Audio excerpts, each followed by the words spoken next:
What's going on? What's going on? What's going on? It's your boy TALLSHON. TS is who I am. Tre-Dot is who I am. This dude is on fire. What's We're good? now tuned in to a new episode of the Black Male Podcast. I don't even know what episode this is. You got me. 111, 112? I think it's one of them, bro. I think it's one of them. Hold on, let's see. He said I got him on that one. Yeah, it's 111 or 112. It's one of them, bro. Sure, we're gonna find out right now. We're gonna do our due diligence and find out right now. Being able to update and everything. I think we on 1010. Shit, hold on. No, it's 111. The last one was a live one. Last one we did was a live one. I don't count that as one of the episodes. It's still 111. You counted it as Oh yeah, 110. you're right. You're right. Yeah, you gotta count it. Yeah, no, you're right. 111. Episode 111 of the Black Male Podcast. 3 weeks ago. Yeah, we took some time off. We had a lot of updating, changing, a lot of things going on, a lot of behind the scene business. It's just business, you know what I mean? Business stuff going on. So now we back in motion. We're back shaking and baking. You know what I mean? I'm trying to lose some weight so I can hit him with the ooh. He's starting off with the bullshit. You see us with the Tre-Dot, you know what I'm saying, truckers on. Yeah, you know what I mean? We're gonna bring the truckers and buckets back. Buckets ain't went nowhere though. We gotta support the homie. But hey, the funny thing is, people, let's be transparent. I come into the Zoom with my hat on. He like, oh, that's what we doing. he had his ready available. So I had mine there, but I forgot to put it on. You know what I mean? It slipped my mind. You know what I mean? This wasn't even discussed. This wasn't no pre-planning. I jumped up. I said, yo, I'm about to support my brother. I'm gonna put his hat on during the pod, and here he go. Hey man, branding is important, man. Placement. See, now we over here selling our shit. Make sure y'all go and pick up that. Y'all got to contact him until he get his website together. We'll pick up that Tre-Dot face logo hat. Direct the order, man. Pick your colors. Pick what you want. We'll get it to you. Yeah, got some fly colors, man. How you doing, my brother? I'm good, man. You know what I mean? Feel like we ain't had a pod in a long time. Because we did. Good, man. Life is what it is, man. Even when the bad things in life come, I know you're not gonna sustain. Nah, that's a fact. That's a fact, bro. Man, I think let's get things started, man. Let's get things rolling. We're gonna start in sports like we normally do. I want to talk about the big three. And I want to talk about the big three in the comparison of the fact of everything that Ice Cube has been saying about the NBA trying to put a halt to them or something of that nature. Now, my question is this: is he does it seem like he's trying to galvanize the troops for people to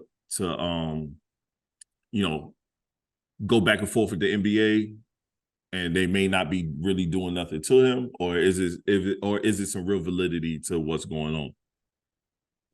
I was talking to someone about it yesterday because we went to see the game. I think first of all, I think it's a dope product. It's highly organized. You got 5 games that's like rapid fire. It's not a lot of long ass breaks. I mean, it's a halftime where they usually have a performance. Right. And it's also entertaining for the kids. They had the Ninja Turtles out there. Oh, that's hard. Yeah, they got big 3 dancers that come out there. They got a DJ for the whole day. It's a nice setup, man. I went to Charlotte, North Carolina for those listening to Spectrum Center. It was a nice setup. Ice Cube performed. Tag team came out and performed. When I hear people go on those rants, a lot of times I think it's maybe 60-40. Okay. Sometimes 60 true, sometimes 60 untrue. Because I think a lot of times when we're in these situations and we go public like that, a lot of times we're speaking on emotion. And I like Ice Cube, man. I think he has a dope product. I think it's good for NBA culture. You know what I mean? Because you got a lot of players that kind of age out, and still want to play. They don't want to go overseas. I just see it as a problem with the NBA just wanting to monopolize the game of basketball. And the same way with NFL trying to monopolize the game of football. It's just crazy to me. You know what I mean? It's crazy to me. I'm not surprised by it, but, it's crazy to me. I think it's dope for the league, and I think it will also help the league. Right. I mean, for them to try to take money away from them by not by telling sponsors not to do business with them, that's a wild thing to do. I'm not surprised. I'm not either. But they did that to the wild. ABA. It's definitely wild. It's definitely wild. They did that to the ABA, if you remember. Yeah, when you watch the ABA highlights, the ABA was way more entertaining than the NBA was. Way more. And the ABA created the All-Star Weekend. Dunk contest, three-point contest, all that. They created that. The NBA stole it. And then when they bought it out, they stole it first and then bought them out. Because they were the bigger team. They had the bigger revenue. They could have a partnership with Ice Cube and just get it done big. Like where they can Ice Cube need that? No, he might not need it, but there's ways you can have this conversation how everybody can exist and prosper. Not necessarily needing it, but if he wants to expand, like he said in an interview one time, he want to expand and have teams representing certain cities. You know what I'm saying? There's ways that, man, there is a way to have the NBA, the WNBA, the Big Three, and have that shit a conglomerate of just wonderful, entertaining basketball, and everybody will generate revenue and everybody will be fine. Nobody's gonna lose nothing. Nobody's stepping on nobody's toes. But why everybody have to collect? Basketball will flourish. Why do they need to click up? I don't think they need to click up.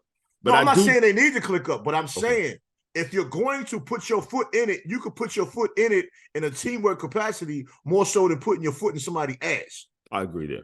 That's what I'm saying. I'm not saying it's necessary, but I'm saying if you're gonna put your foot in there, let's put our feet together more so than you kicking me in the ass. Kicking me in my ass. No, I'm with you. I'm with you. I'm with you. I'm with you 1,000%. And I also think if they had a team, if they had a Big Three team in every major NBA market, that should be fire. Yeah. That should be fire. And they could really like travel and play each other. You know what I'm saying? The NBA don't even have to really put nothing in it. They can just talk about it. You know what I'm saying? NBA have some ESPN coverage and things like that. I think that should be fire. Bro, these are NBA players. Maybe 20% of the Big Three ex-NBA players. Now there's a lot of other people that went to the combine and shine. You know, a lot of ex-NBA players just didn't stay in shape. Yeah. And some of them, they had so many injuries from playing. So it's a lot of role players, basically, that get a chance to still shine. And I just think it's dope, man. I think it's dope. And it's put together well. Being that I went to it and saw it in person, I have to say I recommend it to any fan of basketball or any fan of entertainment, man. The kids was out there having a ball. The kids ain't know who the fuck was playing. And that matters. Yeah, the kids ball, having a ball. And, the crowd was 80% black, bro. 85% black crowd. It was us. It was us, bro. It might have been more than 85% black because me and Ski was saying, hey, ain't no white people in this joint. That's what's up. Mostly white women. Well, you know what that was. That's it. You know how that is. You know what that is. they was with us though. Right. You know what that is. You know what that is. Yeah. They still NBA players, man. You know what I mean? Like some of them still it's still professional basketball players. Right. Mm-hmm. There's a few people that like the dude Hezigard. I mean, he's from Charlotte. He made a roster. Oh, he from Charlotte? Yeah, he's from Charlotte. I often wonder where he's from, bro. I see all his videos. He's from Charlotte. I think I've watched him cook a lot of people. He might have hooped at Johnson C. Smith. I'm not sure. Oh, word. Look at it again. But he's from Charlotte, so it was dope. He got to play at the Spectrum Center after the game. You know, a lot of people surrounded him and shit. I thought that was dope. Son nice. He's funny looking. Funny looking. Yeah, he's kind of weird, but that's why when you see him on the court, you wouldn't think he's nice because he just looks off with us. And then he bam, boom, bam, bop your ass, and now you're on the floor. He didn't really have a great game. I think his game is more suited for full court. Because on half court, you got to have that 3-dribble offense.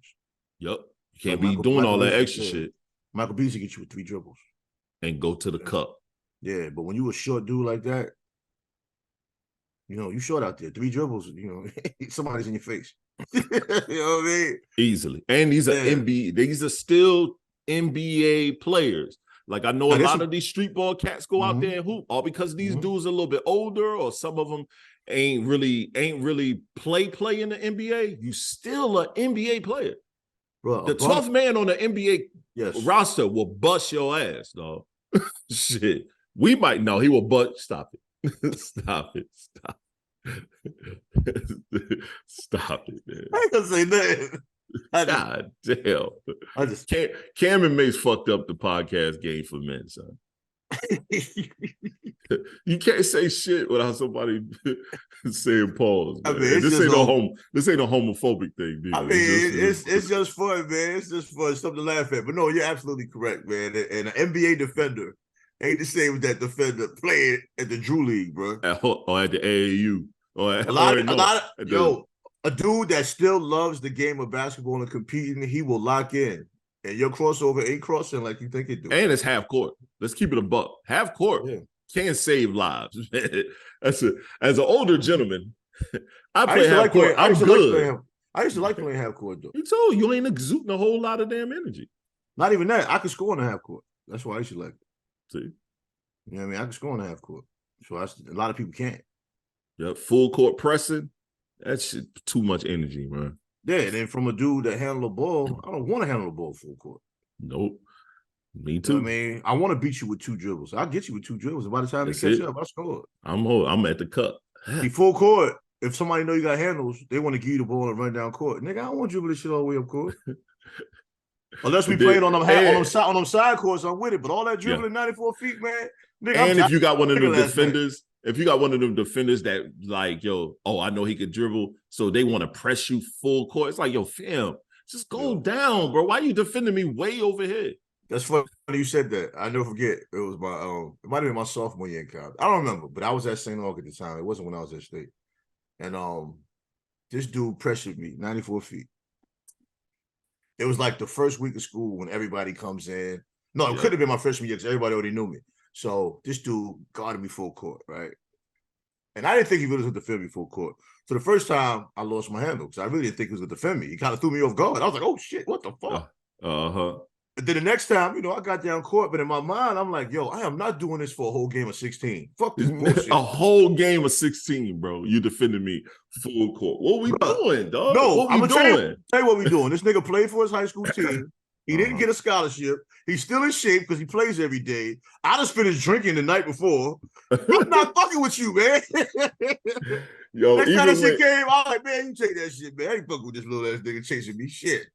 Even when I was in shape, and same thing, fresh out of high school, I'm on the team. I'm not guarding you full court. I'll let you get the half, and then I'm on you. You know what I'm saying? But I'm not doing this full court shit, bro. I respect anybody. I respect anybody that will full court defend. Like my son got turned into a defender when he moved down here. He took the challenge. I will give him credit. He took the challenge. He lost the body fat. I've seen him defend end line to end line and just love it. He just niggas that was ranked in the country, he done held to like 6.7 points. I told him that wasn't me. Never. If you're having a trap and I'm a part of that trap, you know what I'm good for? Getting that steal and scoring. Yeah. I love the trap. Or you tip the ball, I'll go get it and I will score. Yo, good steal, homie. Good steal, my nigga. Yup. Now I love the trap, bro. Especially an inbound trap. I'll do that. I'm with that. But defense was never my thing, man. Be up on you, hands, palms up. Defense is never my thing. Sliding all the way down. Bro, defensive stance. If I ever had one good defensive possession, coach would lose his fucking mind. That's how rare and random my shit was. And for me to lock in on defense, somebody done pissed me off, bro. You're like, all right, Corey. I'll be like, yelling. Yo, come on, coach. That's why I didn't start my freshman year in New York. Coach told me. He said, yo, you couldn't defend my grandmother. God damn. That's effort, though. Defending is effort. Bro, I was from New York, man. Cocky. I'm off the bench hitting 16 a game, bro. I just needed somebody to sit me down. Like, yo, nigga, everybody can score. Yeah. You know what I'm saying? Like, I never had nobody sit me down until I got older. Like, and by then I was old, man, playing with Jim Valvano, summertime type shit. Not old, but high school was already over, and But bad knees. That's why coaches and mentors are important, man. Because a lot of young guys, they really don't understand basketball. This is why, and I said this when I moved down here because people were asking me about New York point guards and how they don't make it. I said, a lot of time growing up in New York, you don't understand the game of basketball. You just know how to hoop. Yeah. And guys that come up in these North Carolina systems, I'm saying North Carolina because I know North Carolina somewhat. I don't know other areas, but it's not just North Carolina. But places that are known for high school sports, these kids are coached, these kids are trained, they're taught the game of basketball. They actually run offensive sets. They also have defensive schemes. When they go to college, they know basketball. So when the coaches instill these schemes and things, it's not foreign to them. You take a New York nigga that's just nice, that know how to hoop, and you trying to make all these offensive sets and defensive schemes, they looking. Yeah, they're looking crazy. Like Obi Toppin was looking when he was on the Knicks, man. Tibbs got all these schemes. He's lost. He played in college. What you think he gonna do in Pace? I give him 12 points a game. A bunch of highlights, good dunks and shit. He ain't gonna play no defense because he don't know how to play yet. But he's gonna be a highlight reel. You know what I'm saying? Definitely. And that's a young team. He's an NBA talent. He's not an all-star talent, but he's an NBA talent. Hey, I think that keeps you giving the check. No, I think he'll be a 10-year veteran because he's an NBA player. He's an NBA player. He belongs on an NBA team. He's not Kevin Knox. No. The Knicks didn't use him right. The problem I have with the NBA, man, a lot of coaches only focus on the stars. Teams that win focus on their roster. Period. LeBron is one of the biggest superstars ever. They focus on his roster. They give him people every time. They try to give him quality pieces. Yeah, people that can shoot. They try to give him people that can rebound. They try to give him people that can defend. They try to give him people that can complement what he has. They're not always successful at it, but that's the goal. A lot of these teams, they don't do that. Obi Toppin is a slasher. Why do you have him behind the three-point line shooting threes? I don't know. It's like Cade Cunningham. You know what I mean? He's like a point forward. He's a 6'7" point guard. Yep. What are you gonna do? Make him play? You gonna make him play the three? No.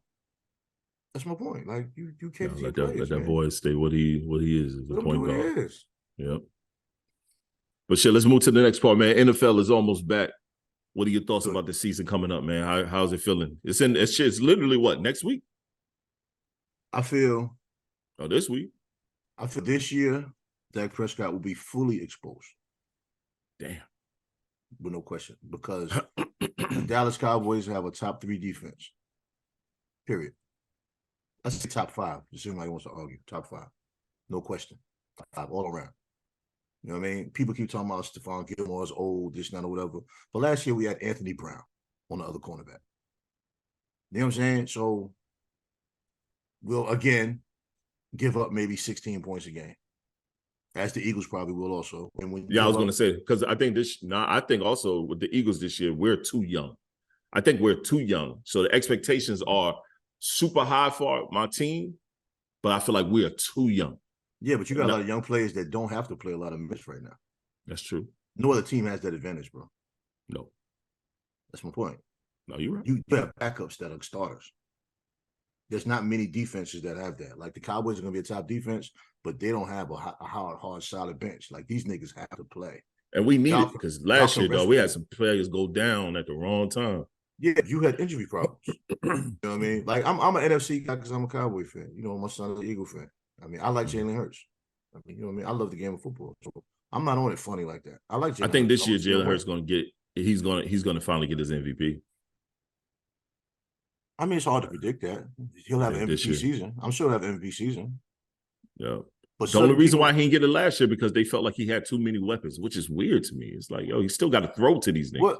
But I don't understand. I hear what you're saying, but I don't understand how people even make that determination. We don't know why the fuck people voted for what they voted for. I'm not saying what you're saying is wrong. No, that's what some of the voters said. He had too many weapons. We don't know if he was the reason why they really won. That's always one person's perspective, is what I'm saying. It's like multiple voters. Now, if everybody that didn't vote for him said something and it was consensus, I'd love to hear that. Just as a fan, I would love to hear the consensus opinion. Because that opinion is stupid. What do you mean he had too many weapons? Pat Mahomes? They never said that to Pat Mahomes? He didn't have too many weapons with Tyreek Hill and Kelsey? Kelsey is like 2 people. Like 2 people, sir. You know what I'm saying? That boy good, sir. Tyreek Hill was a video game. They didn't say that about him. Bro, they literally said that. I don't understand that. They said he had way too many weapons. There's no way. And then when he was out, they were still somewhat winning, even though they lost a game. You know what I'm saying? And you can't penalize a man for his teammates. Cannot penalize, but that's what they did. That's like complaining Michael Jordan had Pippen. It doesn't make sense. Or when LeBron had Wade. Or when Kobe had Shaq. Like, you play on the team that you're on. Yo, bro. Guru had Premier. Yep. He wouldn't be good without Premier. Well, I guess you'll never know. We'll never know. The world will never find out. Shit. We don't know if Premier would be Premier without Guru. That's all. Let's keep that a buck, because ain't like that's everybody was running to him. Think about it. Everybody wasn't running to Premier. Everybody wasn't running Premier for beats. If you remember back then, no one was really running to him for beats. I don't know. Could be he wanted to charge too much. He might not have wanted to work outside gang stuff. We don't really know. Nobody talks about it. But I'm just saying, if say Premier never, if Gangstar never started, you got a dude from Texas coming all the way to the East Coast. No, Guru gave him a start, yeah. I mean, giving boom bap beats. How many people really was gonna be like, Guru was spitting some tough shit over them boom bap. Well, Premier had a different style nobody else had at that time, too. He kind of introduced a different style. He definitely the way he scratched the hooks in, nobody was doing that. And it's hard to be groundbreaking. Yeah. I mean, like I talk all the time. One day Cold in the Streets till to this day is still probably one of my favorite fucking Gangstar records. Their catalog is hard. Yeah, I got that on my playlist. Just the beat is just that's God damn. Well, the only other time Guru was on other beats was when he did the Jazzmatazz projects, and it's kind of hard to count those because that's him coming over jazz beats. Mm-hmm.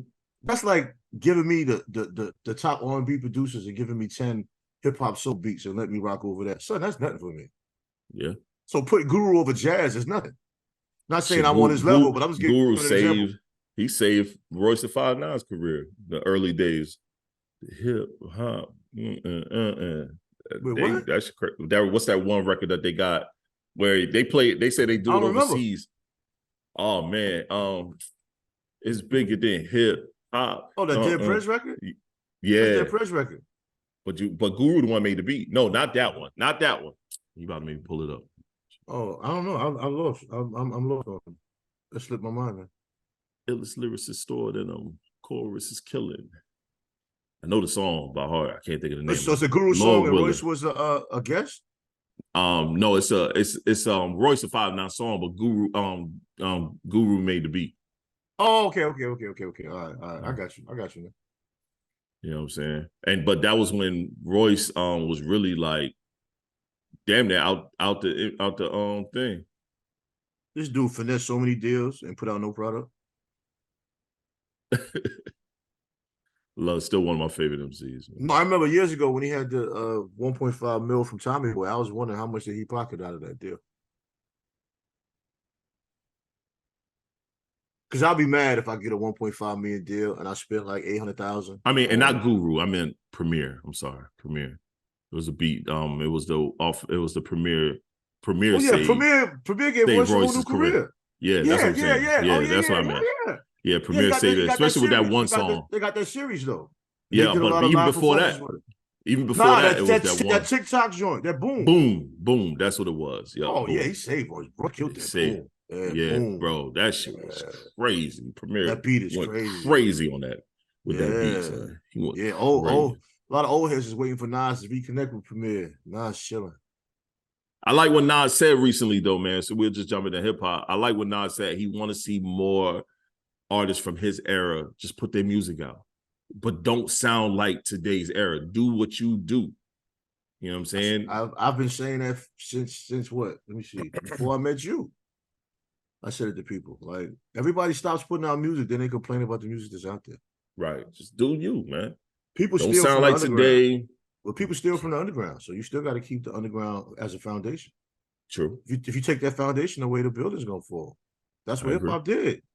People stopped putting that music out there on the underground, and then you establish artists that got bread. If you really cared about the craft, you wouldn't be looking for no major label anyway. I don't think nobody, definitely from the yesteryear, should be caring about a major label. But that's the problem. They're sitting around waiting for the same attention and care.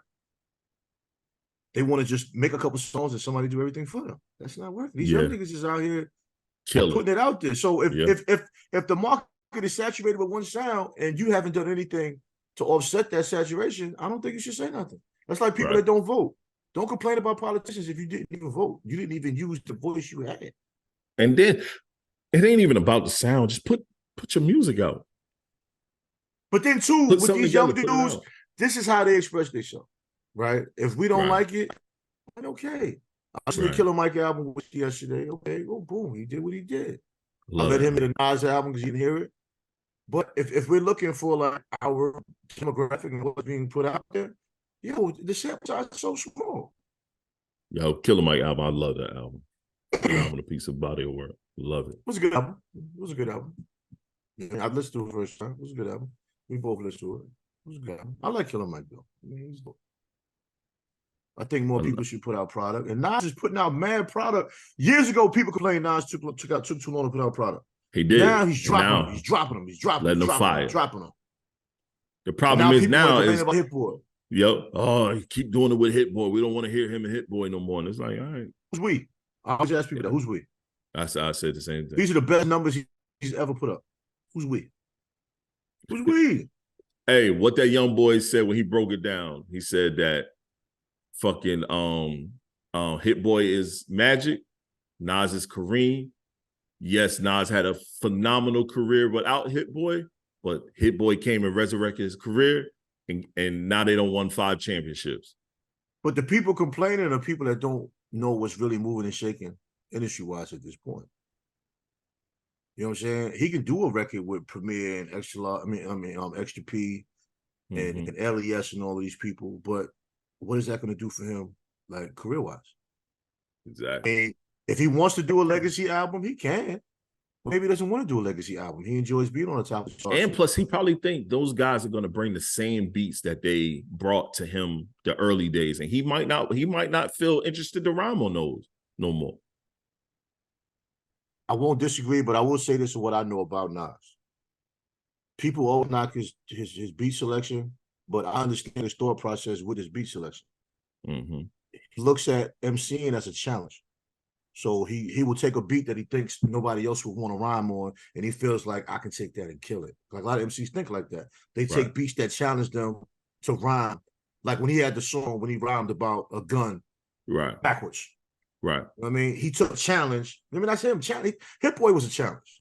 Yeah. Because nobody wanted him to do it. They thought, why you fucking with that young boy? Said, okay, you want this, my man? All right. Fuck that. I'm gonna do the whole joint. Just because you said I couldn't do it. You know what? I'm gonna do it again. You know what? Fuck that. I'm gonna do it 2 more times. I think they both resurrected each other's career, though, helped each other's career. Nobody, I'm not gonna say nobody. I try to tell people don't say nobody, don't say we, don't say everybody. Those words suck. Yeah. The masses weren't familiar with Hit Boy as a name. They heard his work, but they weren't familiar with him as a name. Now, if you say Hit Boy, people know his name enough to act like they're mad at him. So he win it. Yeah. He win it. Somebody prior to Nas, he was a part of some legendary records that came out, but nobody knew who he was. Right. Yep. Yeah. They didn't know really. It's like, what's the podcast? The day somebody can say, man, podcast, I ain't listening to that bullshit. Then that means you know who the fuck we are. Right. Right. That's part of the game. Bro, you can call me whack. You can talk about a great beard. You can say what the fuck say. But part of the game. Part of the fucking game. It's part of the fucking game. People knowing who you are, that means they listen. You're not going to please everybody. Now people know who the fuck Hit Boy is. And it's lifted Nas' name up. So old heads would say, Nas could have done without him, man. You know, boo, boo, boo. And I got to debate with people all the time. What are you basing that on? Right. The only album from Nas that people always talk about is Illmatic. That's it. But with this Hit Boy situation, he been dropping albums consistently. Boom, boom, boom, boom. And you got people that love these albums. A lot of the older demographic, only reason why they don't love the albums because they went into it with a closed mind. It's not a bad album. It's not a bad album at all. It's not a bad album. Nah, not at all. And lyrically, he did his thing. He had at least 3 or 4 rhyme patterns on that album that he never used before. I'm listening to it like that. He's spinning, boom, boom, boom. I'm saying it's ski. I'm like, yo, listen to that pattern right there. But he put bars in it. Yeah. Everything people complain about when these rappers are like, who did Nas do it with bars? Come on, son. You don't appreciate the art? Right. You complain about the art, but he's giving you art and you don't appreciate it because he's not giving you art the way you want it. They want to get Large Professor. That's fine. But that's not what you have, bro. You're right. That's not what you have. He'll probably never do a record with Extra P again. Probably never will. He doesn't have to. Janet Jackson will never do nothing with Jimmy Jam and Terry Lewis. Yep. She doesn't have to. She gave you iconic material. Nas gave you iconic material. As an artist, you want to do more shit and expand. That boy catalog looking good, bro. I like his catalog right now. Nas probably got records with Extra P, man. Probably's like, nah, B, we ain't gonna put that out. Niggas want Hit Boy right now. I'm sure he got records with him. They cool like that. Right. You know what I'm saying? It's just, I love the way he's doing his career, music-wise, business-wise. I applaud him. Like I said, when I first made the post, I was trolling a little bit. When I said I listened to Nas' album, I cut it off because I got to listen to it again later. The reason why I said that is because it was different to me. It wasn't what my ears were wanting to hear. And I didn't want to listen to it with a closed mind because I like Nas. So I said, yo, give me a minute when I'm chilling. And then when I listen to it, you know, I get it. I like the way he changed his rhyme style up on several of them songs. I appreciate the art. Killer Mike, I appreciate the art, man. Killer Mike gave you Killer Mike, and he brought guests on there to, you know what I'm saying, beef up some of the songs. You know, you had the gospel tinge on there. You got some political verses on there. You said the word nigga 5,000 times. Loved it. But, you gave, that's Killer Mike though. He gave him. Yep. He gave, especially that first song. That first song. He started out that first song just saying nigga 1,000 times. I understood why he did it. You know what I'm saying? It made definitely sense for what he was trying to accomplish. But I think overall that project is a phenomenal project. I think lyrically, I like cohesive. I like I like projects that's like a theme to it. I love theme-based projects. That was a complete project. And I love that. The sound from top to bottom, the theme, everything flow together. He had the one singer pretty much almost on every record. That one young lady sung almost on every record. Even the CeeLo project, she did backgrounds on. I like CeeLo. Me too. Like he put that shit together well. And shit, I've listened to that album probably 1,000 times. The Nas album, I can't front. This is not my favorite Magic album out of the project, out of the process. I still like the album. Yeah, that's fine, but that doesn't make it whack. No, it's not whack. It's not whack at all. This is my argument with people. Just because it's not Illmatic or it doesn't give you that crazy feel of crazy repeat play, it's not whack. No, it's not whack at all. Like people are saying, "Oh, that album whack." No, man, I ain't feeling that. The only thing that's whack on that album is him and 50 Cent collaboration. I don't think it's whack. I think it's disappointing. Okay. Highly disappointing, but I'm not gonna call it highly. That's why it's whack to me. Because that shit is disappointing. I was expecting 50 to come and give me. Does it make it? Nah, for me. But see, everything is opinion based, and that's why I love it. Everything is opinion based. Doesn't make it whack though. It's whack for me. When you publicly say whack, that's extreme. I disagree. It's highly disappointing. Words have power, man. Yeah, and highly disappointing equals whack. Bro, your sensitive ass, if somebody publicly said my shit was whack, you would respond. Go ahead and how that makes that sensitive? Bro, I'm making the scene so people can understand. Yeah. Because I support my brother. That makes it sensitive? No, you're taking sensitive as a feminine term. That's not what I'm saying. Yes, I am. Okay, let me change sensitive. Highly opinionated. Okay. Let me use a slightly masculine word. Because somebody could have took that the wrong way. No. My brother's not a sissy now. That's not what I'm saying. Hell no. Let me change my verbiage. Okay. I was wrong. My apologies. Okay. Because your face turned up at that word. I won't use that word again. That's cool. That's what I'm saying. The word whack is extreme. If somebody called you whack, even if what you did was whack, I'm not going for it. Right, I feel you. I tell you later, yo. I get you there. I get you there. That word is a little extreme when you're bringing the context. The record was disappointing. Have I listened to the record multiple times? Yes. So it couldn't be whack if I listened to it multiple times. Well, it looked like it's disappointing. Just walked in there and just and walked out. He did a pause, man. What are you doing? I felt like they were setting me up for something, and then I was like, "Oh, they blew the layup. They blew the layup. The layup blown. That fast break was blown fast break, son." I didn't have a problem with the beat. Nothing. What he was talking about. Nas was giving some shit. Fifth came in strong and then left. Yeah, I thought 50 was gonna punch a couple people in the face, cut a couple people the way he started. I said, okay, we doing some gangster, and then he stopped rhyming.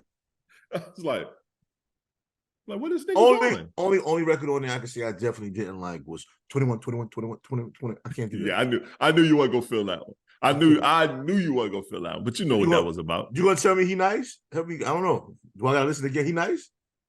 I like 21 Savage. Really? Yeah, I do actually. Okay. I do actually, and he's gotten better over time. I didn't call him whack because I'm not. He's Right. just I so do. good. I do So like 21. I do like 21 really? Savage. Yeah, I do. Okay. I do. I ain't going front to. I ain't gonna lie to you. Don't The need project lie. he did with Drake was pretty good. He got a I don't project know. by himself that I've listened to that I like. I don't know enough about him to say that. I just didn't want to hear him with Nas. Yeah, that's probably general consensus. I ain't go front. That wasn't not one of his 21's best verses to me. Okay, When it well, comes to who he collaborate with. I'll accept that because that verse to me was like, yeah, that shit wasn't needed. I felt like they just did that for just because of the back and forth that happened. But what 21 Savage said about Nas, I don't even think was bad. He just said Nas. He said Nas wasn't relevant to his demographic. I mean, he kind of wasn't. He kind of wasn't. Now he might be. That kind of helped Nas put out all these damn projects back to back. I agree. I agree totally. I mean, we got to be able to have artists on podcasts and be transparent and not catch feelings. I don't think Nas caught feelings. I don't think he caught feelings either. But Nas did make it upon himself to approach the man and have a conversation, which I think our generation should do. Yeah, as an OG, as someone that's supposed to be an elder statesman in this game we call hip hop, I think that's something that our elder statesmen should do. Go speak to the young fella. Let's see what his perspective was and thought patterns was, and then we can go from there in conducing what, especially at Nas level. Like Nas is here. Yeah. KRS-One did an interview and basically said Nas is the GOAT MC. Like for KRS-One to say that, that's crazy. Someone that's high level lyricism. He said, "Who else?" Yeah. He asked the question. He said, "Who else?" He said, "Look at Nas." He said, "I have 25 albums." He said, "But I'm not Nas." I mean, at this point, Nas is the best rapper. Damn, I gotta grab my cord, man. I don't know what's going on with my MacBook, son. All right, go ahead, grab a cord, man. We're taking a small intermission. We're taking a small intermission while Tre-Dot goes and get his MacBook cord because he never plugs it up when it's time to do a pod. I don't want no problem. And he's almost back. Yeah, but when I saw that red light, man, I said, man, I don't want to push it. I understand. I thought I had enough juice.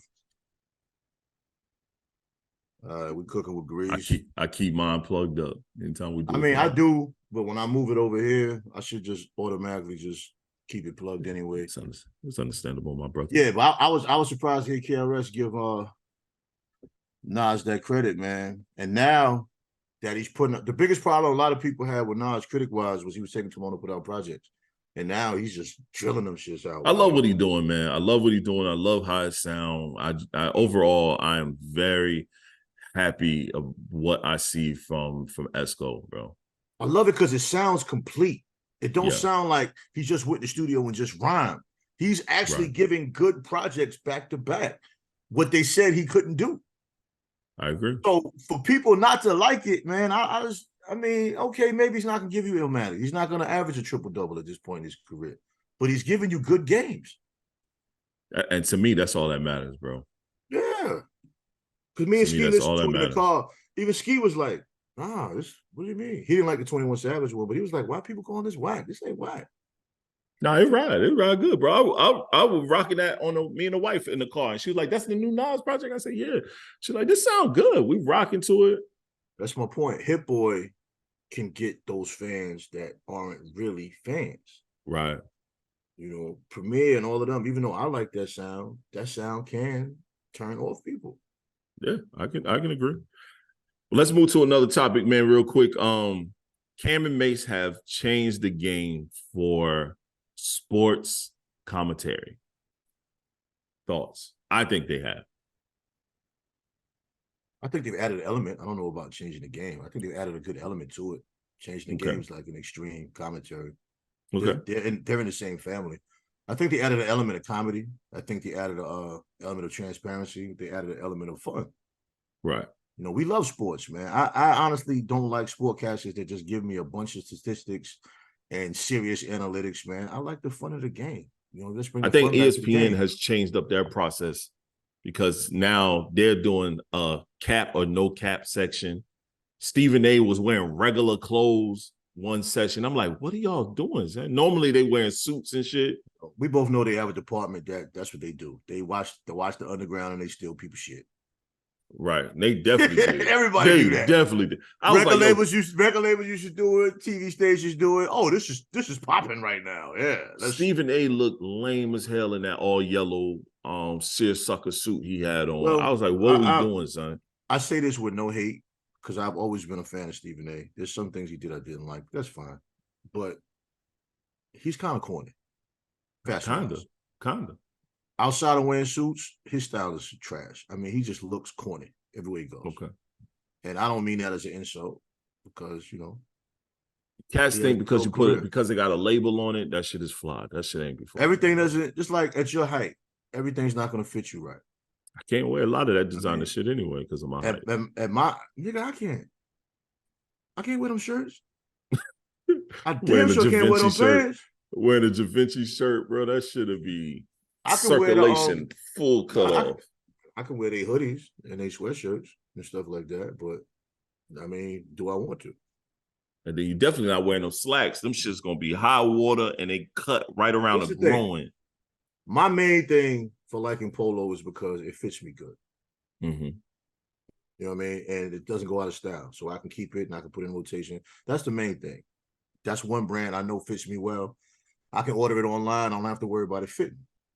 You know what I'm saying? It fits me well. That's my main thing with polo. It ain't got nothing to do with the horse or Ralph Lauren. It fits me good, and I'm a lazy shopper. I ain't got time to be trying on shit, trying out new labels and all of that shit. Easy win. Right. Polo Ralph Lauren, easy win for me. A lot of those designers, I got to try it on. Oh, this don't fit. This don't fit. This don't fit. This don't fit. Oh, this don't fit. Oh, these pants are too tight. Bro, I'm 6'6", bro. It ain't happening. Yeah, so you already know certain brands. I'm gonna be right. Some shorts are gonna be high risers. They're gonna be too high on your thigh. You might even wear it one time, then think about it and be like, these shorts really ain't giving what I wanted to give right here. Yo, that happened recently, son. That happened recently to the motherfucker, son. My brother called me out too, man. You're a short tester though. You're a short tester. I am. I'm gonna test some shorts, son. I'm not doing that. Yo, I threw them on, and I was in my mind. I was like, "Saying it, Sean." But I was like, I'm just running to my mom's crib. I'm back to the house. And then I'll make, I ain't got to get out the car for nothing. My brother, I rode by his house, stayed in the car. He walked up to the car. He had a bunch of dudes outside. He walked up to the car. He was like, whoa, you over here with these booty shorts on. Yo, nigga in the Big Three was hooping with some of them Hoochie Daddy shorts on. He was like, yo, they had some tights on under there. I'm like, why don't you get some regular size shorts, my dude? So I was like 6'9" with the Hoochie Daddies. Wildin', son. My nephew walk out. My brother yells at my nephew, yo, your uncle over here with some booty shorts on. I was like, what we doing, dog? Yeah. Why you ain't getting out the car? You always get out the car. I said, bro, I'm only here for a quick minute, bro. What playing? But you just got them, or they shrunk in the wash? I just got them. I threw them on. Yeah, you wild. I ain't even try them on like I normally do with shorts. It was a little on the thighs. It was too much thigh meat showing. He said thigh meat. Too much thigh meat, son. You know how it's too much thigh meat is where the part of the thigh that don't see no sun is just being displayed. So now you got the two-tone leg. Oh, you showing side cheeks, nigga. You wildin'. This nigga showing cheeks, my G. Oh my God. Oh my goodness. What the fuck? Yo, fuck you, man. The reason why I said that Cam and them changed the game because of that is because of how I know what you said. I was just giving a different perspective. That's all. Right. I think what they doing is great. We'll see. They only on season 1, so I think it's phenomenal. Season 2 was coming up. Did you see when they gave bonuses to everybody on the staff? Yep. Mm-hmm. I was like, yo, that's a good place to work at, man. And they hooked Stat Baby. I just like the energy, man. I like the energy because, MCs get a bad name from our generation. Right. That's not being good people. Right? They take care of their staff. They have fun on their show. But they rhyme gangster shit. Yeah. I think that's dope. I think that's dope. And I love the fact that Cam and Mace finally, you could tell that they wanted to be friends again. You could tell, just two people that's like they needed to put Yo, back son, up. we could almost do a whole show on the positives from that show. Facts. Only negative somebody could say is they say nigga a lot and they curse. It's an adult show. Yeah, it's an adult show. They're not promoting themselves as a family show, and it's self-contained. So they're not regulated by your rules. And no child is watching a damn sports show with some rappers. Nah, anyway, not at all. And they're getting guests. They're getting guests now, like Paul Pierce, Stephen A. That's major. High level guests. Even Brandon Marshall. Brandon Marshall came to be the host. Come on, man. That's dope. Yep. I'm proud of them brothers, man. You know what I'm saying? Me too. Proud of them. And I love the fact they're getting game for people that's already in this shit. Like people are passing information. Everybody willing to pass information to each other. Well, they're both actually likable people. Right. And it helps. That's like Gilbert Arenas' show. I like how Gilbert Arenas broke out and said, yo, he was like, yo, when I started this stuff, these are the people that provided information to help me. These are the people that I called to ask information. And I was like, see, that's what I'm talking about. That's what we should be. And these are all Black podcasters that's in this space growing their shows. I love that. Gilbert Arenas is dope, bro.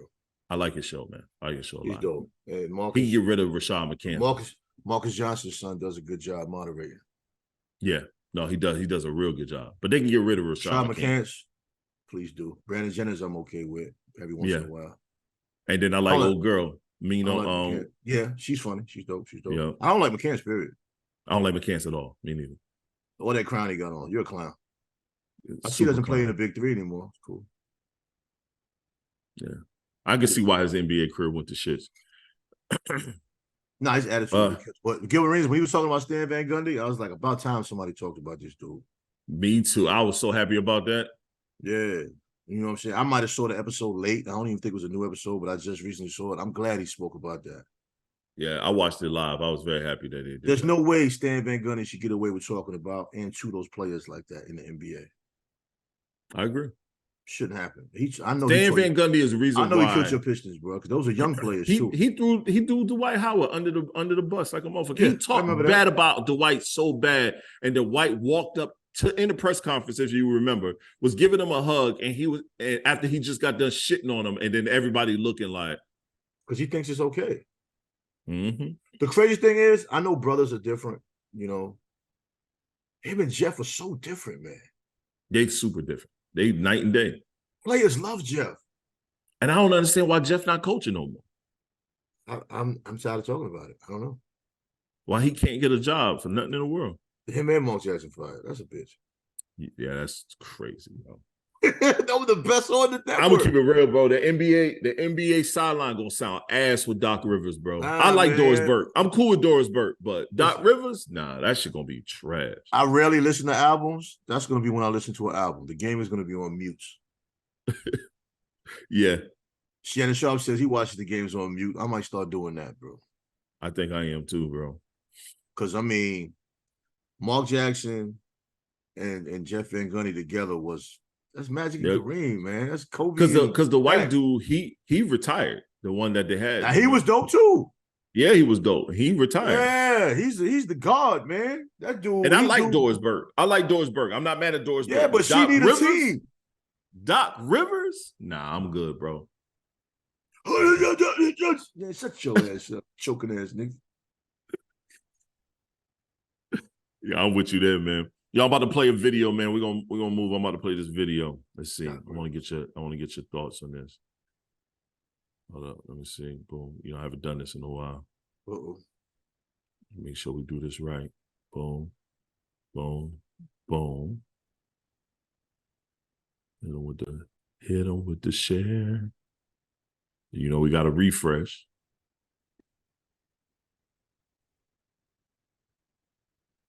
And he does the refresh. Please keep your family out y'all business, man. Keep your family out y'all business. Because your family, your friends don't see this person like you see this person.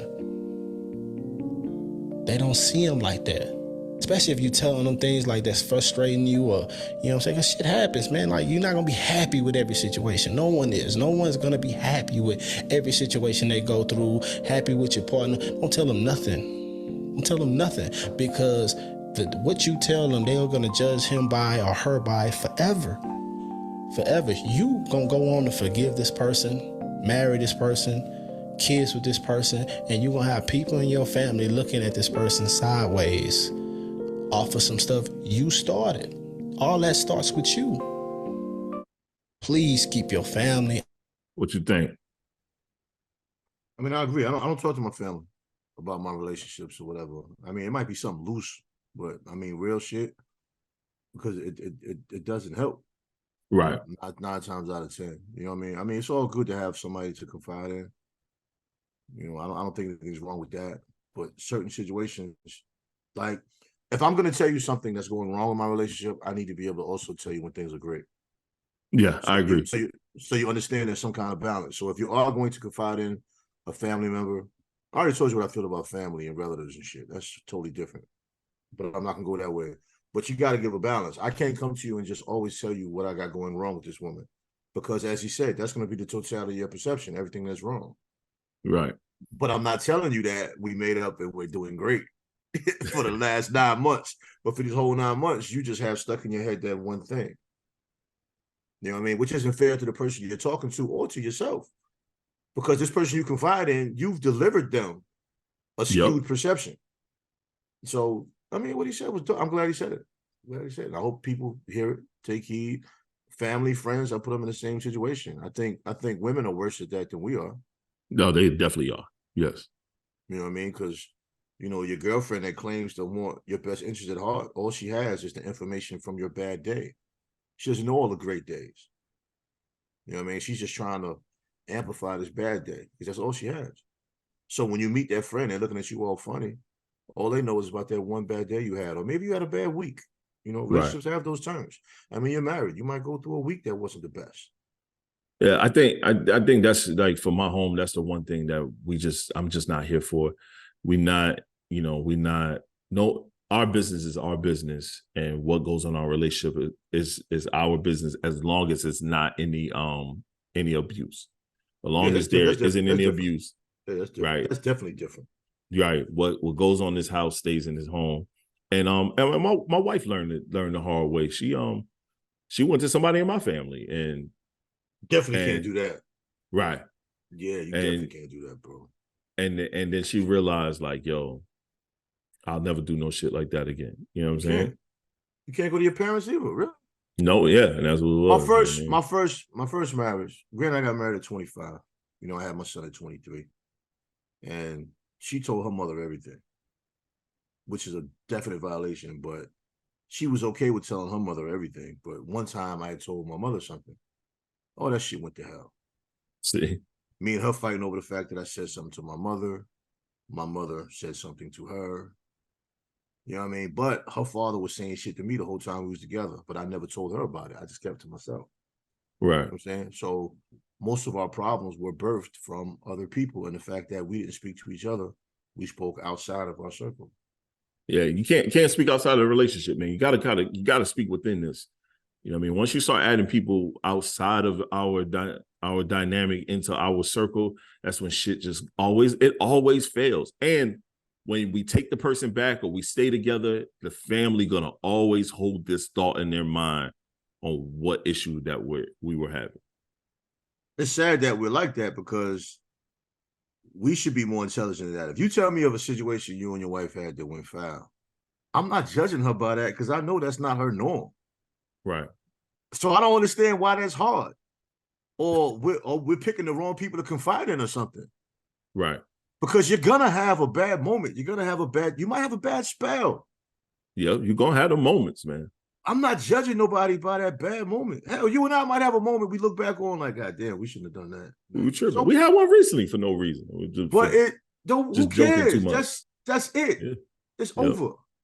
Yeah. People outside shouldn't be judging that. Y'all don't see what really goes down. You know what I'm saying? Y'all just saw that blooper reel, because it ain't the highlight reel. We don't want the world to get that. That's the blooper reel. You can't judge nobody by their blooper reel. You know, Yep. that's Right. the hardest thing. Like I know a lot of when I see people in situations where the in-laws don't like them. That's what I always say. I say, you don't know what your companion is telling them. You know what I'm saying? Like, I'm not going to present a woman that I claim to be my woman, a woman that I want to spend my life with and build with. I'm not going to tell my parents things to put her in a bad light. Right. Because older people ain't processing nothing but that bad day. I don't care what greatness you say about that woman, that one time you say something that's wrong, that's what the judgment's going to be. That's a fact. No, you're right about that, bro. So when you have that family function, everyone is looking at that woman funny. Oh, hey, girl. You're right, being fake as shit now. Yeah, and then she'll feel the vibe. So if she's a person that, you know, analyzes vibes, she'll feel that vibe. Now she's uncomfortable. And then you're sitting there acting like you don't know what's going on. Whoa, yo, you started that. You basically planted that seed. Yeah, so you're right. You definitely planted that seed. You definitely Where's that power? Where's that power? So it's almost like even if you say something about a spouse or a companion, you got to let it be known. Like this isn't the norm. Right. You know, this is out of character. My dilemma is really that this is out of character. I want to bring things back to where they need to be. Because a lot of people, when they vent, they make you think they about to leave this nigga. You ain't going nowhere. You ain't even really mad. You just upset for a minute. And people don't understand that. Right. Sometimes people just need to vent. Hell, people go to work every day. Man, fuck this job. You ain't gonna quit. You just mad for the moment. Right. You're right. You know what I mean? I don't need 1 second. We're gonna take a quick pause. All right. And we're back. Shit. Let me get back into it. Hey man, don't judge me, man. I think where we were going in that was right on point, especially when dealing with relationships and keeping some information to yourself. Now let's transition to this. And we had this kind of conversation at the start of our pod before we start recording, the pod before the recording. And it's about being a 9-to-5er, man. The ups and downs of being a 9-to-5er, being in relationships, knowing that we 9-to-5ers, a lot of us, and also building our own personal, because I always feel everybody is not meant to be an entrepreneur. Everybody doesn't. A lot of people don't wake up to say, hey, I'm gonna be an entrepreneur, but I want to be great at what I'm doing within this job range. Because if you look on social media, everybody is an entrepreneur. Everybody has income coming in from other aspects. At least that's what they say they do. Yeah, that's what they say they do. You know what I'm saying? As someone that is an entrepreneur with 3 different companies, guess what? I'm still a 9-to-5er. I still go and clock into my job. I think we just now in an era where your job can be more flexible. You can be more flexible within your 9-to-5, where shit look like you an entrepreneur, but you're not. You know what I'm saying? And I'm gonna be honest. I mean, and I said this prior. The podcast network ain't making me no money like that. You know what I'm saying? Ain't making me no money at all.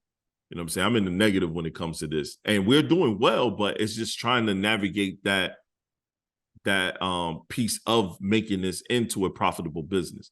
Now, my creative business does great. And then we just secured a grant for my trucking company. You know what I'm saying? But that came into me trying to figure things out that's outside of the entertainment spectrum. And that's helping. But I'm still a 9-to-5. I'm an instructional designer. I'm still a 9-to-5. I'm still at a job, but I have the flexibility because I work from home. You know what I'm saying? A lot of people can't work from home. They're not disciplined enough to do it. Yeah, that's true. I mean, some people struggle with that. Like every path and journey is different. It was a struggle at first, but I've been doing it now for 3 years. And I don't see myself trying to do it any other way. Yeah, my niece does it now. She loves it. You just set up your area. But you got to be self-disciplined. You got to treat this shit like you literally going to work. Because you are going to work. But you have to treat it like you're going to work. You got to get up, the put some clothes on. How I look at it though, relationship wise, if you have a solidified relationship that matters to you, I mean, it's almost necessary sometimes, man, to have that flexibility. Because going into work and being away from home, like if you work 12 hours, you're away from home 14 hours. Yeah, that's a fact. Because you got your. I'm just assuming most people commute a certain amount of time, to work back that time. So. And because you work 12 hours, you got to think you still got lunch break. So some people you don't get paid for lunch break. So it could be an hour, it can be 30 minutes. That's 13. That's 13 hours right there. Some places, yeah, that don't pay you for lunch, yeah, you'll be Yep. there 13. So that's okay. You're away from home 15 hours. 15 hours out your day. Yep. So you're home 9 hours. Yep. If you're a guy like me that goes to the gym 3 days a week, one of those days you're in the gym, so that gives you 7 hours at home. Yep. I gotta go sleep. You gotta sleep. So now let's take 5 hours out of that sleep. Then I didn't. So now it's only 2 hours at the crib. Yep. Then I didn't get to talk to my lady at all. I gotta eat. Yep. She might not be home. Mm-hmm. Shit rough, man. Yeah, I can imagine. I can't. I know for me, bro. My wife and I both work from home. So my wife, she's in the bedroom upstairs. She got an office set up in the bedroom. Then I got the downstairs section. And we meet for lunch. We meet in the middle. She come downstairs, or I'll be like, oh, I'm gonna order something, I'm pick us up something, and we'll eat lunch together. And then we go back in our individual spaces because we're truly working. But at the same time, that's an understanding, because at one point she had to go in the office and I was at home, and I'm not gonna say she had an issue with it, but I could tell she was like, well, damn, he always at home. Is he really working? I'm like, nigga, excuse my friends, the check coming in, I'm working. You know what I mean? I ain't sitting around doing nothing because I'm at home. I'm working. I'm at this bit doing something. Just so happened but now she figured out the process. So now she works from home, and that's all she preferred to do. Yeah, it's a lot of work from home jobs out here. I mean, relationship-wise, it's dope. You know what I mean? Everybody's not comfortable with the man being away from home, working those long hours, because certain job functions, right, even when you're on salary, they take a lot of your time. And if you're on call, it's even worse. It sure is. I've been there before. You know, I mean, I've had situations where I've worked 7 days for 3 weeks straight. You're talking 10-hour days. Oh, I know. Not the whole week, but 10-hour days for at least 5 of those days. So we were struggling trying to get a pod during that time. No, I was doing more than that at that time. Those were like 12. Yeah. You know what I'm saying? And it can be a lot, man. Even though you feel like your body's handling it, the outside forces of life get tired of you. Like I think people just your woman's gonna get tired of you. They don't right. Your woman's gonna get tired of that shit, bro. Right. And I don't think people understand. Yes, it's because we in this glorified world of everything is televised. No one looks like they have a 9 to 5. That shit is still prevalent. That word make the world keep going. And plus, everybody ain't built to work from home neither. You know what I'm saying? That shit is a process. This 9 to 5 shit ain't no walk in the park when you sit and you deal with people that do a little bit, that do other shit, and they don't, because they don't understand the process. You know what I'm saying? Like our bro Daryl, when he hit me, it was like, yo, why you still working a 9 to 5? You got this going on, that going on. I'm like, yo, right now, the 9 to 5 funded a process of all this shit. So right now I have a hard time just giving that up, because that funded everything that I'm currently doing. You know what I'm saying? It's honestly that level of security that's there. And it doesn't hurt me, because at the time, I don't have to go into nobody's office. I don't have to go in the office. Everybody's scenario is different. Outside looking in, people love to judge stuff. And a lot of entrepreneurs you see online, they sell drugs, man. So, I mean, right. a lot of these women, like they got OnlyFans pages. They're doing all kind of so shit. Now everybody send the money. Yeah, but a lot of these rappers too, they acting like they making money off their music. They selling drugs or they scamming. You know what I mean? There's so many different things. There's a lot of people scamming. Now, people that get away with it, it's fine. You know, they find themselves a beautiful woman, they get married, and then 5 years of the marriage, they get caught up, and the woman is sitting there like, I had no idea. Like, this brother's caked up and can't tell you where he getting nothing from. Right. He just happens to have maybe a few businesses or whatever, but he's a scammer. Or you got the NBA player that just got hemmed up. He ran scams. Right. You know, you was already a millionaire for playing the NBA, but you ran scams. You had an assistant coach that was helping you run scams. Now everybody snitches on you. Now you're the one going to prison. Right. Right. But this is understanding between relationships, man. It's one of those potentially uncomfortable conversations with some people. I mean, right. Mm-hmm. We all eventually have to have it. Definitely will. But sometimes we assume people understand things that they don't understand. And when you work a 9 to 5 and have other aspirations, people don't really understand the amount of time it takes and the energy that's put into it, and how they can be a benefit to you if they just understand the process and be a part of the process. Right, you know? right. It's easier for both. Then you can It balance really your is. time. You can balance your time out, and when you're on the ground, you can be more comfortable being on the ground. I had to learn the hard way that you can't assume a woman actually understands all your movements, because they don't know what you're doing. I mean, shit, I'm married and my wife don't, so, didn't always understand all my movements. Well, imagine not living together. If you're not living together, it's even more complicated. Like, you think they understand. They don't get it. Right. You know what I mean? They don't get it. Right. And everybody process is different, man. I think everybody goes through their process the way that they go through their process, and you should be allowed that time to do it. Yeah, but at the end of the day, it all comes down to, necessary conversations. So you get an understanding of where that knowledge is at.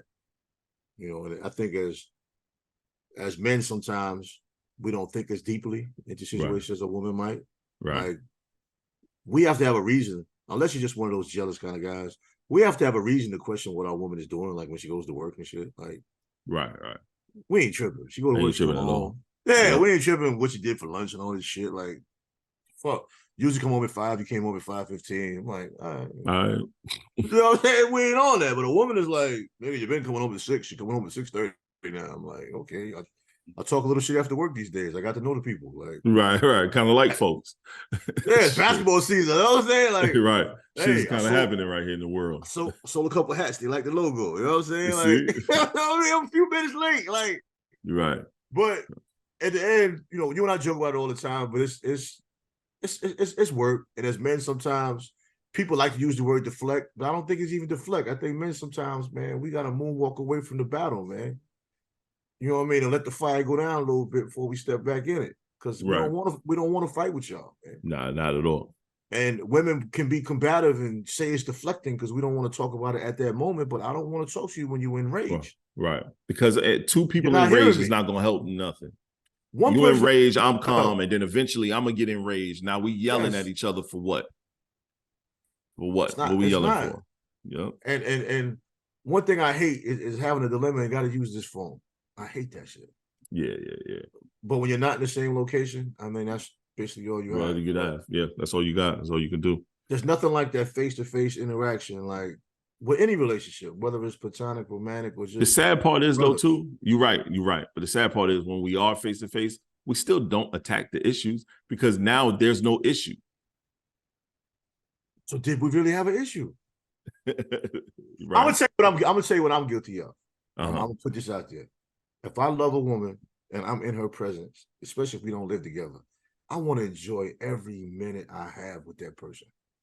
Just if that makes me guilty of a crime, I am a fucking habitual criminal.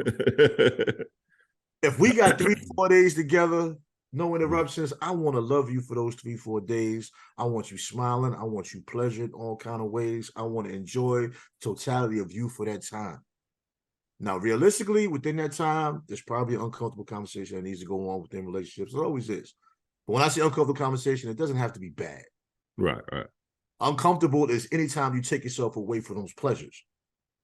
You know what I mean? And it got to happen.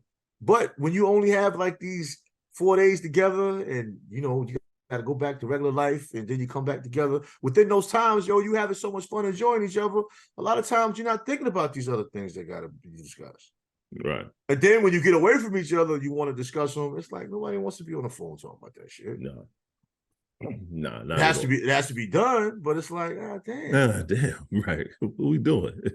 Out of work, fucking with these fucking Europeans, man. Like shit. You know what I'm saying? Let me live for a minute. Yeah, man. I need that joy that you give me hearing the sound of your voice. And when you hear that sound and it's not that same joy, it's almost like, all right, let's talk about this. Okay. You're right. Let's get this out the way now. Yeah, like, and then a lot of times when you do that, neither one of you know exactly what to say. Right. In person, sometimes you can navigate through conversations a little bit better. But, that's the work within. And then plus, you don't know what to say when there's really not no fucking issue. That's definitely what you can't say. I've been married for 10 years, so I'll be telling the wife, do we really have an issue right now? Or we just causing some shit? Yeah, as men, maybe we do it also, and we just don't know because we're men and we're inside the bubble. Right. But from outside looking in, a lot of times when women want to have these conversations, the man is kind of lost. You said something vague, but what you said vague doesn't really have an explanation or answer. Yep. You know, it's just like, you feel that way. I don't agree. Right. I mean, we can talk and debate about it. About it, right? Maybe. Oh no, man. Right. If this is what you definitively want, and you're questioning, can I provide that? Then okay. If I can't, then okay. Right now I can't. Then where do we go from there? Right. But the sad part is, it's not like they don't know that shit, and that'd be the shit that'd be weird to me. But from a man perspective, I don't want to say anything that's gonna incite a riot. Right. I don't want to incite a riot. And I don't want to react to what you're saying as if you're taking shots at me either. Right, right. Because most people aren't used to having adult conversations. They're used to what we're used to. Yeah. Fuck you too. Nah, nigga, fuck you. You know what I'm saying? That's what we're used to. Yeah, going out the door, bang, when we leaving, then we get text message, bring your ass back home, then you come home when you fuck, nobody's mad anymore. Right, right. You know, now I'm not mad at the makeup sex. Makeup sex is fine. It's a little level of aggression that just takes it down. I ain't good at that. That's bad with me, bro. I ain't good at that. I ain't good at that shit. I do not. Let me tell you. I don't care for angry sex, bro. No, I'm not angry though. Right. I don't be angry. The woman be angry. I just let her get her shit out. No, I ain't talking about if I'm angry, I don't even want no ass. Right. No, if I'm angry, I don't even want nothing. I'm like, I don't even want to touch you right now. Like, right. My whole body's not working like it should. Yeah. I'm mad. Move over there for a moment. Yeah, I don't even like you right now. You know what I'm saying? I gotta get over myself right now. Right. I'm talking about when the woman is angry and she's calming down. That's her apology. I like it. Yeah, I ain't mad at that. Apology accepted. I still like to hear I'm sorry. But you know, if I can't get it, some sexual activity will suffice. Yeah, we'll suffice. That's what's up. I respect that. All right, we'll move to the next, and then we almost up out of here, man. All right. Can the way a person exits a situation be a judgment on their character, though? Yeah, it can. Because I have a partner I've been friends with over 20 years, and we don't talk anymore. I will never publicly badmouth him ever. You know what I'm saying? Because that was my friend. That was somebody I called brother. Right. You know what I'm saying?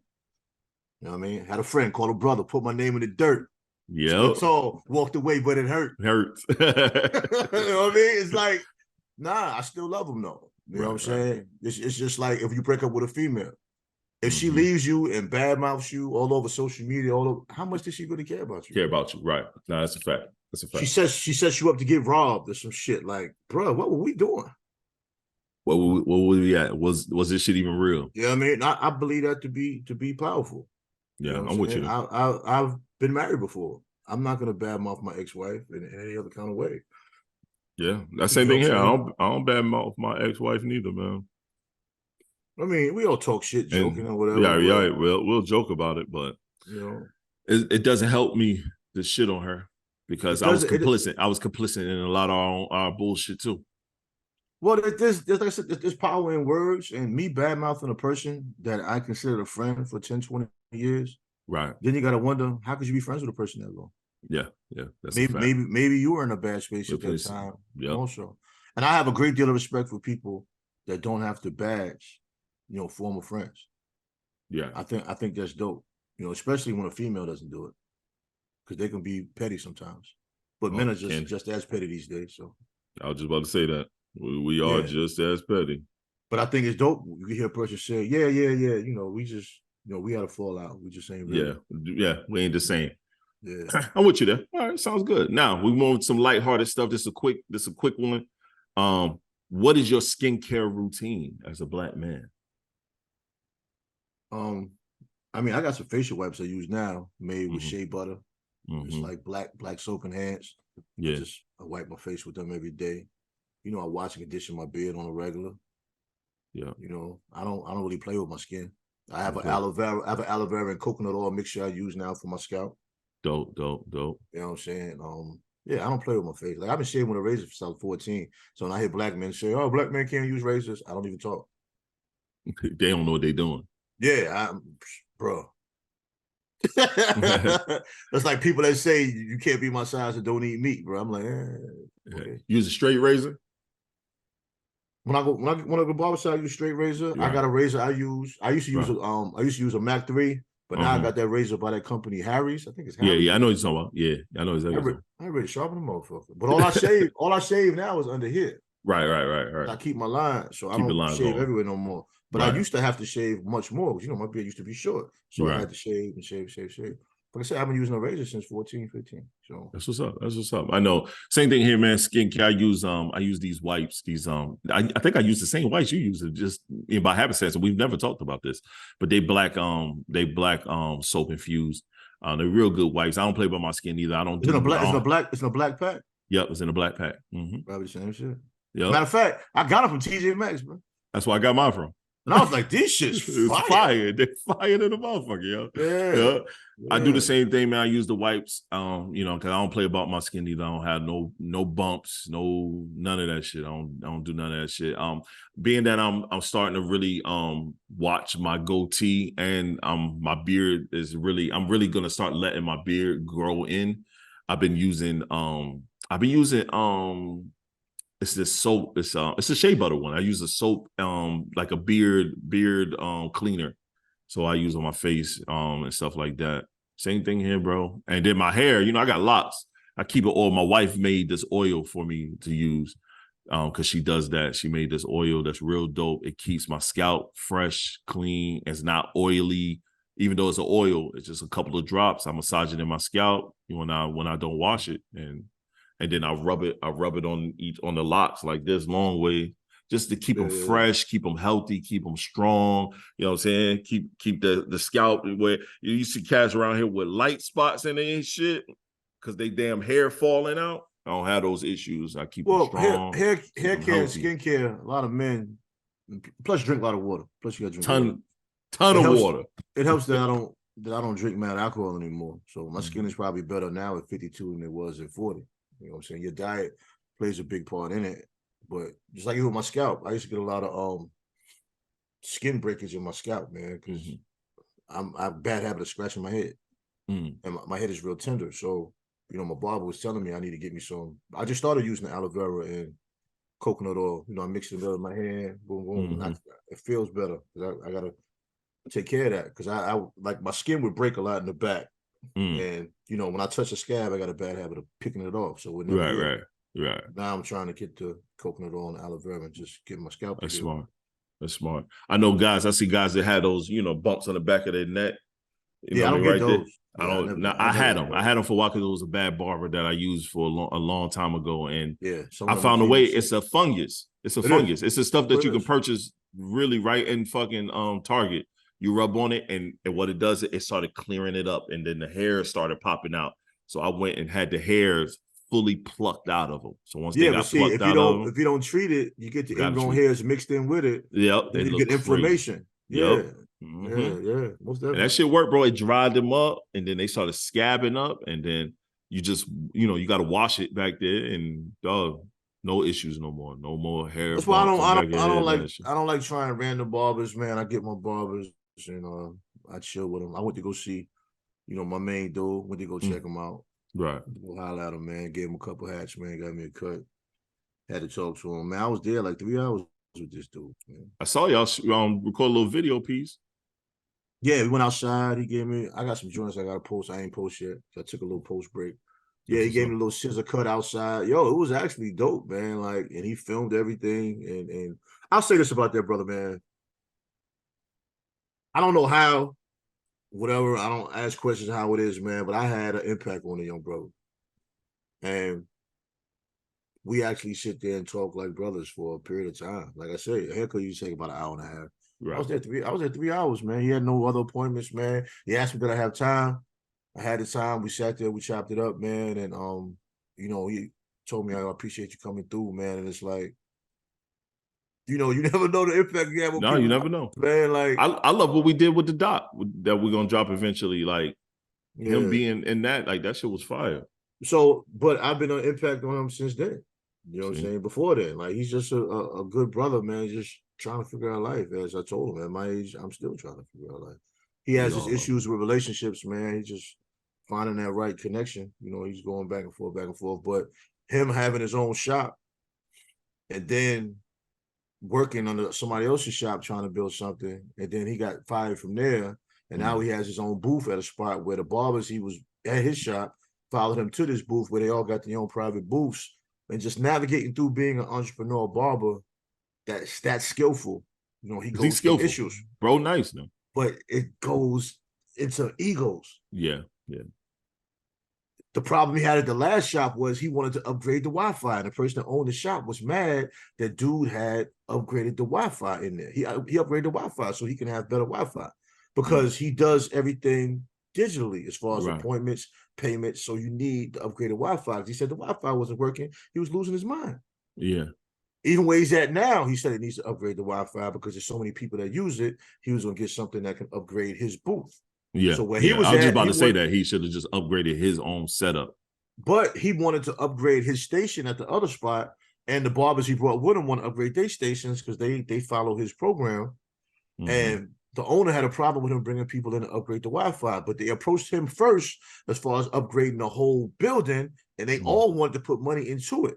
But he's an old school barber, didn't care about stuff like that. So he basically got terminated for bringing people in to change Wi-Fi for his station. That's so corny, man. And now you lose a business because that boy brought business. No, yes, him and he brought and brought barbers. 3 barbers, him and 2 other dudes. Maybe 2. Did he bring? No, excuse me, 4, because it's him and 3 barbers. See, so now you lose 4 barbers, good barbers, quality barbers that pay for booth rent, and all you had to do was upgrade the fucking Wi-Fi. Always pay on time. Professional barbers, bro. See, you ain't meet the other dudes. The other dudes, every time they see me, love. Off the strength of him, love. I probably got to bring a hat to each one of them eventually. I ain't doing it all at one time. Right. But yeah, love. See? Can't beat it, man. Can't beat it at all. I mean, everybody needs somebody to talk to and confide in, man. You know what I mean? Totally people, if people give you the respect of being that person, you know, respect that. I totally agree on that one, man. All right, man. This is the last one. This is some shenanigans. It's full-fledged shenanigans. Crazy shit you see on social media. Some crazy shit you see on social media. We're going to play this. It's a shenanigan. I'm going to get your thoughts on the shenanigans.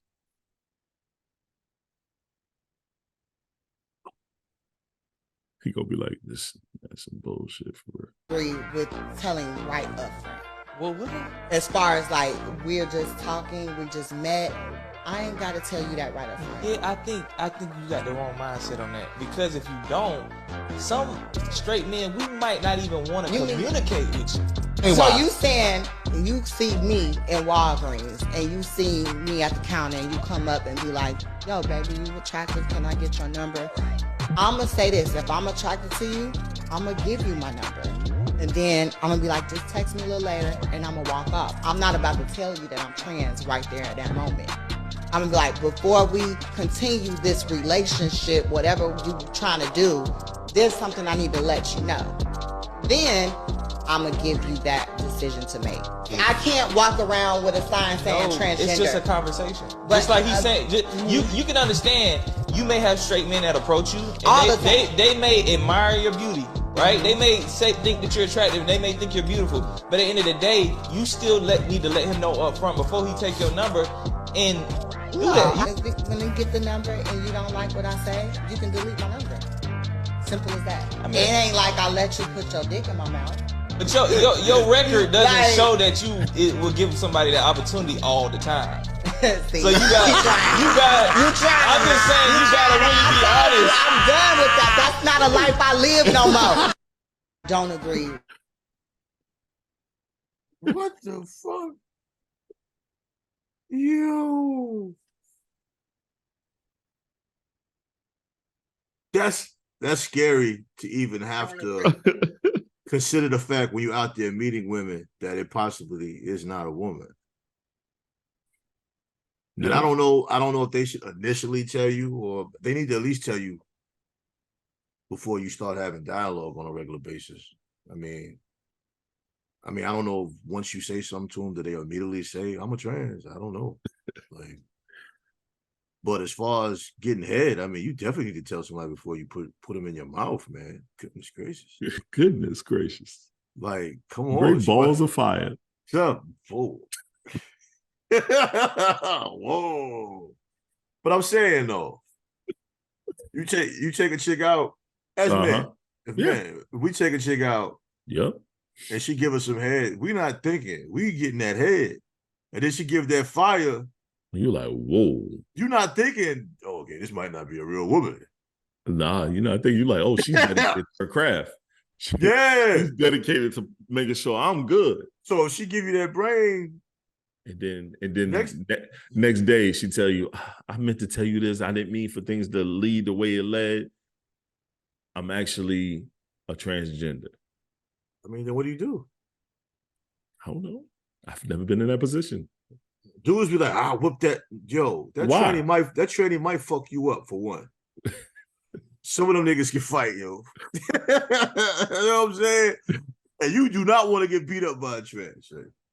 You don't want to get beat up by trans. You don't want that shit. I don't think you want that.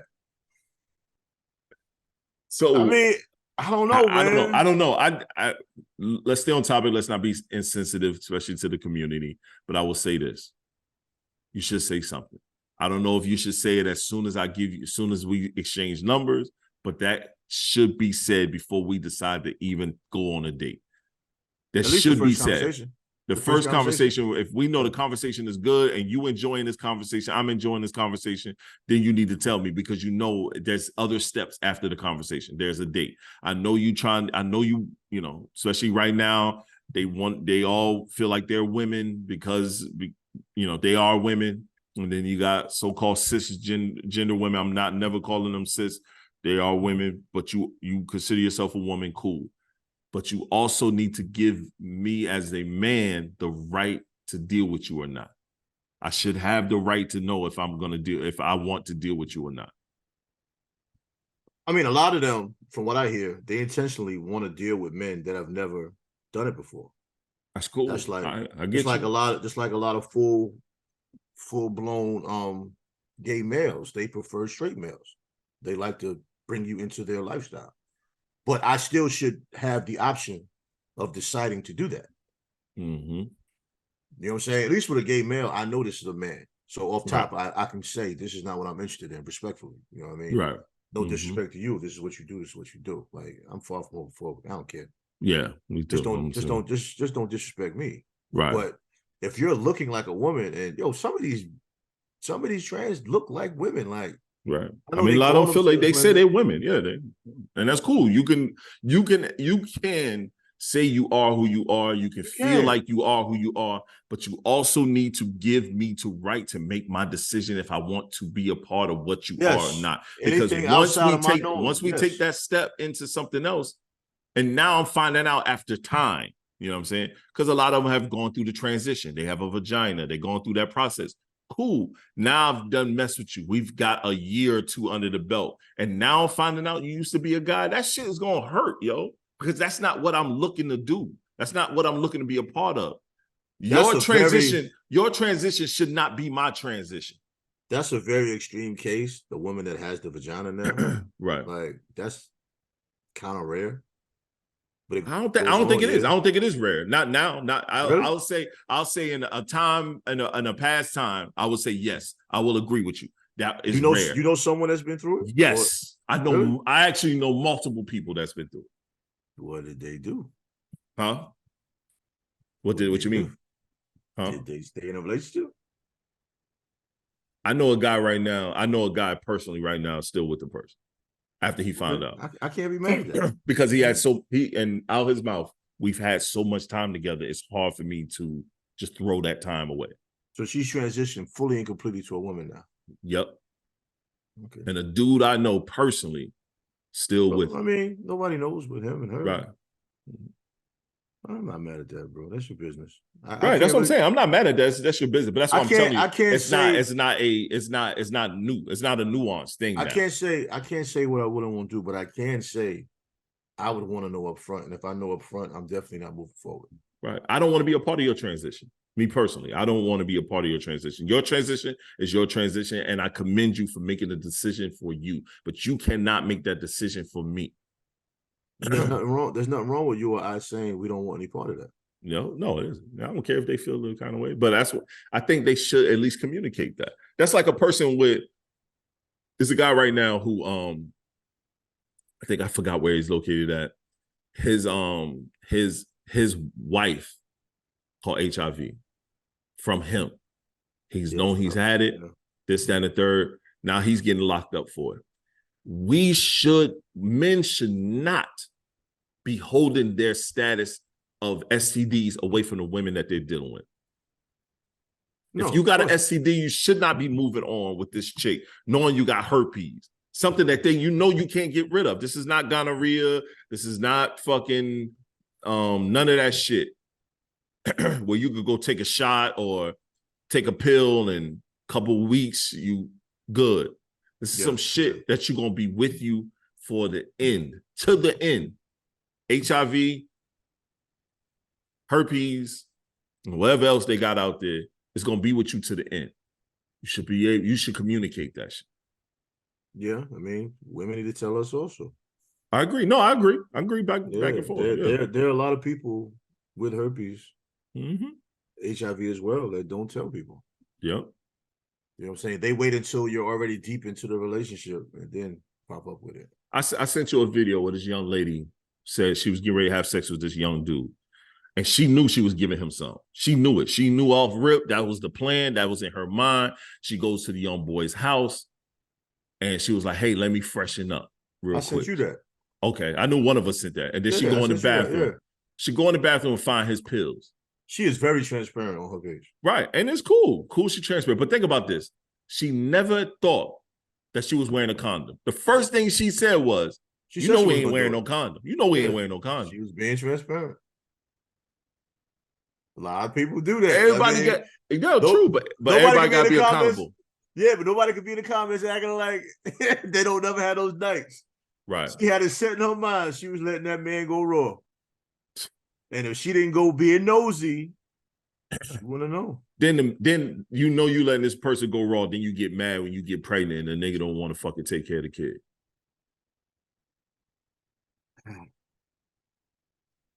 Yeah, you ain't taking no precautions. This nigga ain't taking no precautions. And I hate to say it, women, if your ass comes to the table and not want to throw no rubber on, 9 times out of 10, the dude ain't gonna want to neither. Yo, can you imagine just raising a child with a woman that you don't even know? Don't know at all. Because back in the days, we've all had sex with women we didn't really know. Facts. Imagine that. You got to raise a child with this woman you don't even know, man. And then she get mad and don't want to let you see the kid or put you on child support because they make that shit so easy and accessible to do. Then you sitting there in front of the judge and you basically saying to the judge, I don't even know this woman, y'all. I told this woman I didn't want to be a father, but I still tried to handle my responsibilities and she's making it difficult. Yep. That's crazy. So many men are out here raising children that they've had with women that they don't even know. And then we got to take responsibility because. But nobody talks about these women having babies with men that they don't know. I know. That's crazy. Or yeah. Well, that's it, man. Any final words you want to give the pod, bro? Any words you want to give for the day? Yeah, man. Take time for yourself. I recently went to a basketball game, see the big three, man. We talked about it earlier with Q. It's a dope event, dope vibe. We all need that time sometimes to unwind. It's not escaping from your realities. It's not deflecting your responsibilities. It's just a form of self-care. Because sometimes life can be overwhelming. Sometimes your companion will understand it. Sometimes they won't. You know, sometimes we could do a better job of explaining things. Sometimes they just don't understand. Sometimes we don't understand them. But you owe yourself that self-care. You also owe the people that love you that self-care so you can be a better version of yourself. Because without that self-care, you'll implode and you won't be yourself. You should never allow yourself to be beneath yourself. And I had a great time. Not, like I said, not deflecting, not hiding from anything, just enjoying something that was there in front of me that I could enjoy. I enjoyed the game of basketball. It was an event. I wanted to see it because Right. my brother talked about it before. Yeah, I'm mad, bro. Too bad I was just coming from out of town, man. I would have loved to go to that. I had a great time. You're talking about 5 games of half-court basketball. The games go to 50. There's a timeout at 13. There's a halftime at 25. Yeah, I'm hooked on it. Anytime I can go to a game, I plan on going. I would even drive to Philadelphia to see a game. Mm. You know what I mean? Just throwing something. I would go. Yeah. I would go. It was a great day. It really was. But like I said, self-care isn't selfish. It's necessary. Yeah, I agree. Well, this is the Black Male Podcast. CS is who I am. Tre-Dot is who I am. This is episode 111. You got it right. And we out. Peace. Yeah. All right.